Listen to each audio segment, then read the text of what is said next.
Lover with you, love with you.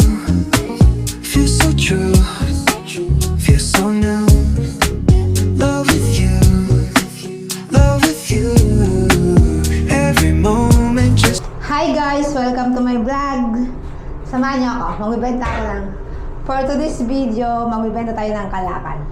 Kalakan! Ang likot. Stop recording! So ayan na siya guys, titimbangin na natin. Magkano kaya siya? 10 piso lang siya guys. 20 lang pala. Ay, sige. Alis na! So tingnan natin kung magkano makukuha natin pera. 20. Guys, ang dami nila dito guys.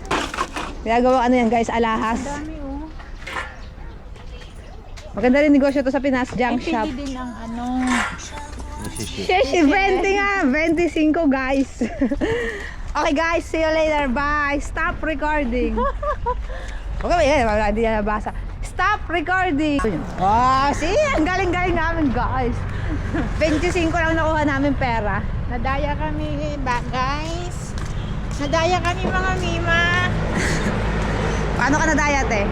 Hindi yun 20 lang dapat ano yun. Nasa Ay, kiyati ka pa ba sa 25 ko? 50. Hindi ka 5 piso. May 5 piso ka dito. Grabe naman. Ito na guys, so 25 lang. Sino ka gana mga ano tawag yan? Mga lakal. Pero bakit ang surviving ko yun, no? Diba? Meron din dito. Hindi yan junk shop. Nagbibenta siya doon. Nagkakalakal sa Pilipinas. Dahil nakaparag niya. Ibiganta niya yun doon. Ano naman to? No pasta ito dati. No pasta. Talaga ba? Enyo pasta? Ay, oo, yung enyo pasta yan. Tatapos nagbalit ng ganyan. So, okay na. Uwi na tayo, guys. Bye-bye. See you in my next one. See you later. Alligator. Ay, hindi pala. Goodbye, crocodile. Wala na nag-iran. Ano tatawag ko dito? Stop recording. Lover with you.